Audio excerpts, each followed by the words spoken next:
Assalamualaikum warahmatullahi wabarakatuh. Salam sejahtera buat sobat-sobat Punarada. Oke, ingin lanjutkan ceritanya. Tapi mohon maaf sebelumnya, karena saya telah update karena ini lagi sibuk pekerjaan magis. Oke, tanpa lama-lama kita lanjutkan saja ceritanya.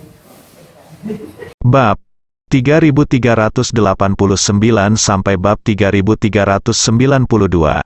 Wajah Zhong Haikyu berkedut dan dia mengeluarkan jeritan yang sangat menyakitkan. Badanku pegal-pegal hingga ingin digerakkan, namun setiap persendian atau tempat lain dikunci dengan paku khusus sehingga tidak bisa digerakkan. Dia merasa seperti dia akan tersedot sampai kering. Gong Qiankyu berhenti dengan cepat saat melihat ini. Jika dia melahapnya lebih jauh, rasanya dia bahkan bisa melahap seluruh tubuh Zhong Haikyu. Zhong Haikyu tidak bisa menelannya sepenuhnya, dia masih berguna. Setidaknya tulangnya harus dihilangkan dan kekuatannya diserap. Melihat 10 jenius teratas, Gong Qiankyu sepertinya sedang melihat mangsanya. Makan saja keterampilan 10 orang, saya pasti melampaui Junjun. Untuk membuktikan sifat melahap dari teknik tersebut, dia tidak akan menyerang 10 orang jenius untuk saat ini. Tapi ada orang lain di lapangan. Dia perlahan menoleh dan menatap Su Qingya dan yang lainnya. Tidak bagus, melihat senyum jahat Gong Qiankyu, ekspresi Su Qingya dan yang lainnya berubah drastis, dan mereka menyadari sesuatu. Tidak mau, tubuh mereka mulai gemetar. Tapi bagaimana Gong Qiankyu bisa berhenti? Dia tidak akan melepaskan siapapun yang dia targetkan. Segera, Gong Qiankyu mulai menggunakan keterampilan tersebut pada Su Qingya dan yang lainnya. Rumble, segera, skill itu diaktifkan dan mulai melahap skill Su Qingya dan yang lainnya dengan liar. Dalam sekejap mata, keterampilan Su Qingya dan yang lainnya benar-benar dilahap. Ketiganya langsung menua lebih dari 10 tahun. Gong Qiankyu meninggalkan mereka hanya dengan satu nafas dan bertahan seumur hidup. Dia juga ingin ketiga orang ini melihat dominasinya di masa depan. Tidak bisa membunuh untuk saat ini, hahaha. Gong Qiankyu merasakan kekuatannya sendiri, dan dia tertawa liar. Gong Qiankyu menjadi lebih kuat dalam sekejap. Ini masih Su Qingya dan 3 lainnya. Kalau saja dia bisa melahap lebih banyak kekuatan dari yang berkuasa. Jadi dia tidak tahu seberapa kuat dia nantinya. Kemudian latihannya menjadi lebih sederhana. Ketika ada orang yang kuat untuk dilahap, telanlah, jika tidak, gunakan sumber daya yang besar untuk mengolahnya. Dalam hal ini, dia akan dapat mengejar Junjun dengan sangat cepat. Dan sekarang 10 orang jenius berada di bawah kendalinya, dan dia dapat melahap mereka kapan saja untuk memperkuat dirinya sendiri. Sulit bagi orang kuat lainnya, tetapi masih mudah bagi Gong Qiankyu. Dia bisa melahap sebanyak yang dia mau, hahaha. Setelah melihat betapa kuatnya Ye Junlin barusan, aku merasakan ada perbedaan besar dalam kekuatan antara diriku dan Ye Junlin. Itu tidak bisa diperbaiki, tapi sekarang dia memahami sifat melahap dari teknik ini. Dia pikir tidak apa-apa. Ngomong-ngomong, saya mendengar bahwa keterampilan para senior dari 4 paviliun dan beberapa esensi lainnya disegel dalam 4 artefak paviliun utama. Lalu bisakah saya menelannya juga? Gong Qiankyu tersenyum. Segera, targetnya mengarahkan perhatiannya pada 4 artefak balai kota utama. Bas, bas, dentang, dentang, dentang. Segera, 4 artefak utama Zenge mulai bergetar hebat, dan semua kekuatan dan esensi yang tersegel di dalamnya ditelan oleh Gong Qiankyu. Baginya, artefak itu sudah menjadi bencana. 4 artefak paviliun utama lainnya sebenarnya tidak banyak berguna. Mereka tidak dapat digabungkan menjadi satu, lebih baik melahap 4 artefak paviliun utama lainnya untuk memperkuat diri Anda. Setelah melahap 4 artefak paviliun utama, Gong Qiankyu menyadari bahwa idenya benar. Memang bisa ditelan, bagaimanapun, prinsip teknik Junjun adalah menggunakan elemen langit dan bumi untuk digunakan sendiri. Terus terang, Ia bisa menelan segalanya. Sekarang inti dari 4 artefak Zenge sedang dimakan olehnya. Setiap orang dapat merasakan aura Gong Qianqiu semakin kuat dengan cepat, dan energi spiritual di sekitarnya melonjak seperti laut. Dalam sekejap, Gong Qianqiu melampaui Bai Xinghe dan Chu Qingshuang, yang terkuat di antara 10 jenius. Dan kekuatannya masih meningkat, klik-klik. Bahkan gaya yang terlalu kuat pun menyebabkan perubahan medan magnet, menyebabkan kilat dan guntur di langit, dan semburan fenomena aneh pun muncul. Untuk melaporkannya, 10 jenius teratas gemetar ketakutan. Bukankah ini terlalu menakutkan? Segera setelah itu, Gong Qianqiu berhenti. Karena 4 artefak balai kota utama terlalu kuat. Jika dia dengan paksa menyerap semuanya, itu mungkin akan menyebabkan terlalu banyak perubahan. Ini mungkin ditemukan oleh orang lain. Hal ini akan mengakibatkan lebih banyak kerugian dibandingkan keuntungan. Dia bisa menyerapnya perlahan, atau menemukan tempat seperti ruang rahasia, di mana apapun yang dia lakukan, tidak ada perubahan di luar. Setelah dia berhenti, 4 artefak utama balai kota tampak sedikit redup. Tentu saja, sedikit esensi telah mengubah Gong Qianqiu menjadi master top. Jauh melampaui 10 orang jenius, Gong Qianqiu kini percaya diri untuk bertarung melawan 3 orang suci beige. Ini tidak sendiri, dia merasa bahwa segera, jika dia melahap lebih banyak kekuatan, dia akan menjadi lebih kuat dari 3 orang suci beige dan leluhur pavilion barat. Ini adalah cara yang paling benar untuk menggunakan teknik ini, haha. Gong Qianqiu menghela nafas melihat kekuatan yang diperolehnya. Dia pada akhirnya akan menjadi orang terkuat, 10 jenius teratas dan Su Qingya benar-benar putus asa. Mereka menyaksikan proses Gong Qianqiu menjadi lebih kuat. Kuncinya adalah semakin mudah baginya untuk menjadi lebih kuat sekarang. Ini terlalu menakutkan. Setelah dia melahap kekuatan 10 jenius dan 4 artefak besar pavilion. Tidak ada yang bisa membayangkan betapa kuatnya dia nantinya. Mungkin ada jarak tertentu dari Ye Junlin, tapi mungkin tidak terlalu jauh. Gong Qianqiu melihat ke 10 jenius teratas dan tersenyum dan berkata, "Mari kita mulai dengan tulang akarmu. Saya akan pergi ke master untuk melihat apakah saya dapat membuat tulang roh yang menelan akar spiritual." 10 jenius teratas semuanya ada di dalam putus asa. Itu pada akhirnya akan menjadi gaun pengantin orang lain. Tapi tidak ada yang bisa kami lakukan, setelah Gong Qianqiu pergi. Li Zuyu segera berkata, "Bisakah kita menyelamatkan diri kita sendiri sekarang? Melihat situasi ini, sangat mustahil untuk meminta bantuan dari luar." Semua orang mulai memikirkan cara untuk menyelamatkan diri mereka sendiri.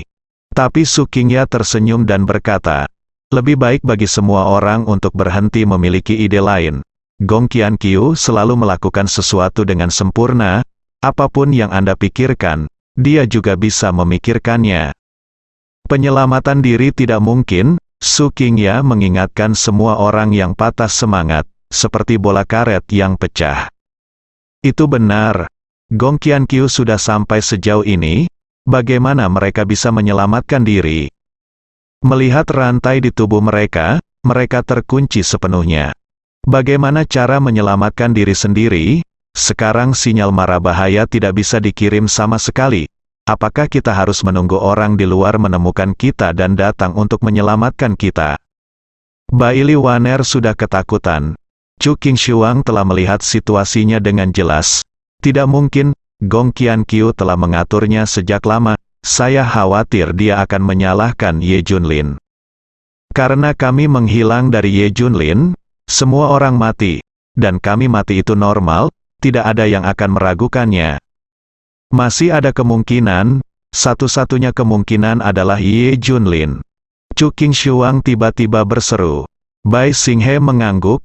Ya, jika Ye Junlin pernah tahu bahwa kita menghilang, hilangnya 4 artefak kota besar akan disalahkan padanya, dia mungkin menyelidikinya. Su Qingya juga berkata, Ya, dan Ye Junlin pedang kunonya telah dicuri, dia harus menyelidikinya. Ini satu-satunya harapan kita. Sekarang semua orang tidak bisa berbuat apa-apa. Kami hanya bisa berharap Ye Junlin datang mencarinya. Ini adalah satu-satunya harapan. Meski harapannya tipis, bagaimanapun juga masih ada harapan. Kalau tidak, mereka semua akan putus asa. Gong Qianqiu sekarang berpikir untuk menciptakan akar spiritual dan tulang spiritual pemakan yang baru. Dia buru-buru menemukan seorang ahli di bidang ini. Tapi aku baru saja pergi dari sini. Para bawahan datang untuk melaporkan, Tuan, Xiao Feng sedang mencarimu. Xiao Feng, sekarang setelah Xiao Feng disebutkan, dia mengerutkan kening. Karena sekarang dia hampir mendapatkan apa yang diinginkannya. Tujuan dan metodenya sudah jelas. Sepertinya Xiao Feng sudah tidak punya nilai guna lagi. Lagi pula, yang bisa dia dapatkan dari Xiao Feng sekarang hanyalah tulang belulang Junjun dan informasi tentang Ye Junlin. Tapi sekarang, dia tidak membutuhkan alas bedak Junjun. Dan karena Ye Junlin terlalu kuat, dia sulit didapat. Selain itu, penggantinya kini dapat ditemukan, dan sifat teknik yang melahap bahkan telah ditemukan. Ini tidak memerlukan Junjun sama sekali, dia bisa menjadi lebih kuat. Adapun informasi tentang Ye Junlin, dia masih dapat menemukannya melalui cara lain. Ini sama dengan mengatakan bahwa Xiao Feng sama sekali tidak berguna sekarang. Anda bisa membuangnya begitu saja seperti sampah. Aku tidak bisa melihatnya. Biarkan dia mencarinya kemanapun dia mau. Gong Qianqiu sekarang hanya ingin melahap tulang. Dia langsung menolak, baiklah, Tuan. Tetapi setelah mengambil 2 langkah keluar, Gong Qianqiu segera berteriak, tunggu sebentar. Sebaiknya saya pergi menemuinya. Gong Qianqiu merasa masih terlalu dini untuk meninggalkan bidak catur ini. Bukan bidak caturnya, waktu yang tepat. Itu masih bisa digunakan di masa depan. Bagaimanapun, dia adalah murid Ye Junlin. Menyerahkan bidak catur ini berarti dia tidak tahu apa-apa tentang Ye Junlin. Misalnya, selama pertempuran ini, di mana Junjun dan yang lainnya bersembunyi. Dia hanya tidak tahu. Anda harus mengetahui hal ini melalui Xiao Feng.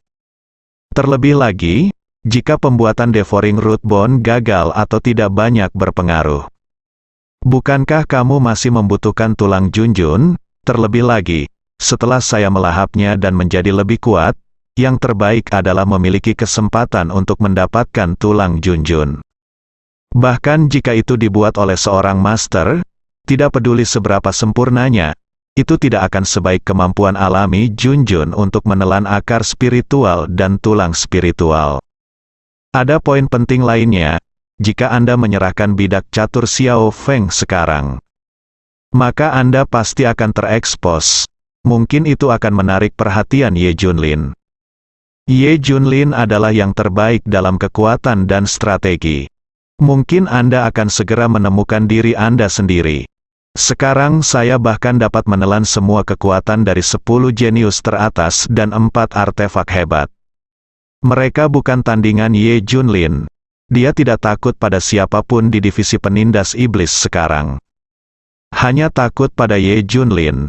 Begitu Ye Junlin mengarahkan perhatiannya padanya, dia akan dikutuk. Sekarang jelas bukan saat yang tepat. Dia tidak boleh diekspos sampai dia memiliki kekuatan untuk melawan Ye Junlin. Oleh karena itu, Xiao Feng masih harus stabil. Bidak catur ini masih sangat berguna. Ups, aku baru saja mengabaikan masalah besar. Aku meremehkan Xiao Feng, meskipun kekuatannya rata-rata. Dia adalah seseorang yang dekat dengan Ye Junlin. Dia mungkin bisa melakukan sesuatu yang tidak bisa dilakukan orang lain.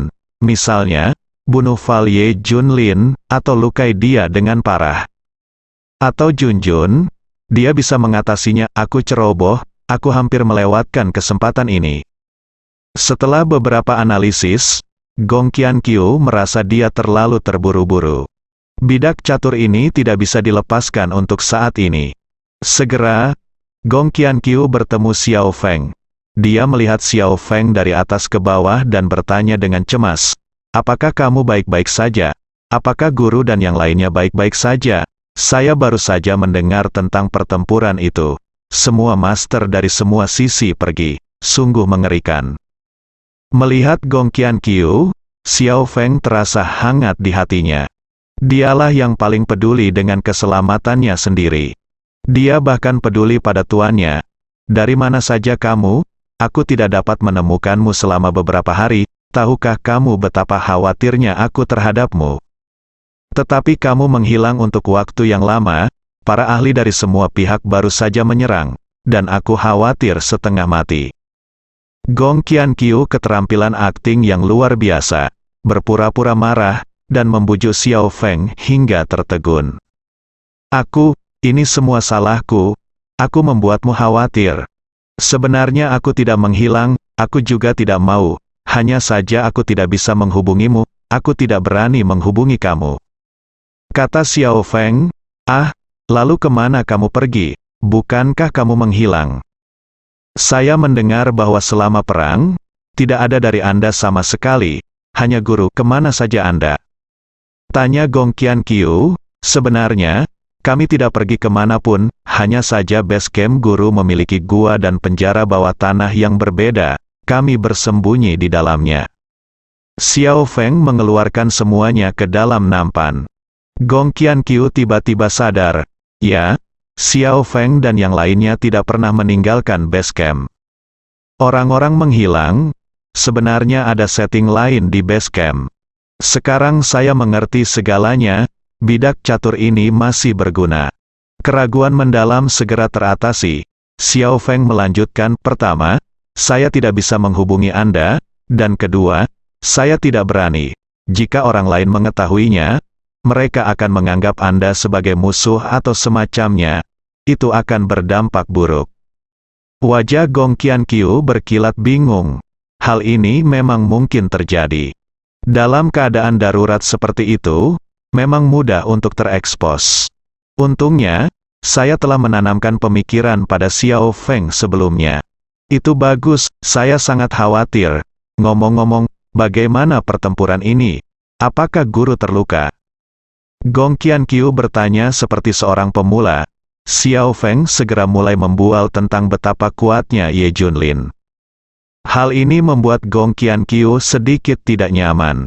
Ye Junlin terlalu kuat, ini seperti gunung besar yang menghalangi bagian depan, dan tidak mungkin untuk melintasinya. Ini adalah penyakit jantungnya dan musuh alaminya. Meski keduanya belum pernah bertemu, tidak pernah bertemu secara formal. Tapi Ye Junlin telah menanam benih yang tak terhapuskan di hatinya. Dia akan takut saat memikirkan Ye Junlin. Xiao Feng memandangnya dan berkata, "Qianqiu, aku juga ingin mengucapkan terima kasih karena telah memberiku berita ini sebelumnya. Kalau tidak, tuanku tidak akan siap sepenuhnya. Kamu berhak mendapat pujian atas kemenangan ini." "Benarkah? Tidak apa-apa, hebat. Saya akhirnya bisa membantu Anda dan guru melakukan sesuatu." Gong Qianqiu berpura-pura sangat terkejut. Tapi dia tahu bahwa ini tidak ada hubungannya dengan dia mengungkapkan berita tersebut sebelumnya. "Kamu Junlin kuat, tidak ada yang bisa kita lakukan mengenai hal itu. Bahkan jika Anda mencoba untuk mendapatkan lebih banyak ahli, itu tidak akan berhasil." Xiao Feng memandang Gong Qianqiu dengan penuh harap. "Qianqiu, saya rasa saya dapat menggunakan kesempatan ini untuk membawa Anda bertemu guru dan yang lainnya. Bagaimana menurut Anda?" Gong Qianqiu tertegun. Aku tidak menyangka Xiao Feng tiba-tiba mengajukan permintaan ini. "Saya ingin memberitahu guru dan yang lainnya bahwa Anda mengungkapkan berita kali ini. Andalah yang membantu kami, Anda juga yang membantu kami dalam semua hal sebelumnya. Saya ingin memperkenalkan Anda secara resmi kepada guru dan yang lainnya. Biarkan Anda benar-benar berintegrasi. Kami adalah keluarga besar." Xiao Feng dengan berani mengutarakan pikirannya. Dia sudah lama menantikan hari ini. Dia merasa waktunya telah tiba sekarang. Dia memandang Gong Qianqiu dengan penuh harap, berharap dia setuju. Gong Qianqiu mencibir dan berkata, "Kamu menyakitiku." Mengapa kamu menyakitimu? Ekspresi Xiao Feng segera berubah. Saat ini, bawalah aku menemui guru dan yang lainnya. Siapa yang tidak meragukannya? Begitu banyak orang dari divisi iblis penekan yang baru saja menyerang guru. Apakah guru mungkin memperlakukan semua orang dari divisi iblis penekan sebagai musuh? Tidak peduli berapa banyak saya telah melakukannya sebelumnya. Tetapi apakah guru dan yang lainnya akan mempercayainya? Ah, Xiao Feng sudah panik. Setelah dipikir-pikir, sepertinya memang demikian. Setelah menyelesaikan kaki depannya, dia membawa Gong Qianqiu bersamanya. Siapa yang tidak meragukannya? Segala sesuatu yang dia lakukan sebelumnya akan dianggap sebagai konspirasi. Mereka bahkan mungkin menyalahkan Gong Qianqiu atas terungkapnya base camp dan hilangnya kesengsaraan ilahi, yang akan merepotkan. Satu hal lagi, jika kamu membawaku menemui Master, maka divisi penindas iblis akan menganggapku sebagai pengkhianat. Saat ini, Master dan divisi penindas iblis tidak cocok. Apakah kamu meninggalkanku tanpa tempat untuk bertahan hidup? Kedua belah pihak, apakah kamu lebih suka membunuhku? Nada suara Gong Qianqiu menjadi tegas. Xiao Feng segera berkata, Qianqiu, aku tidak memikirkannya dengan hati-hati, aku salah. Tapi kemudian Gong Qianqiu melunakkan nadanya, sebenarnya, aku juga menantikan untuk bertemu guru dan yang lainnya. Tetapi ini bukan saat yang tepat. Gong Qianqiu mengatakan ini jawabannya adalah tamparan di wajah dan kencan, bersambung.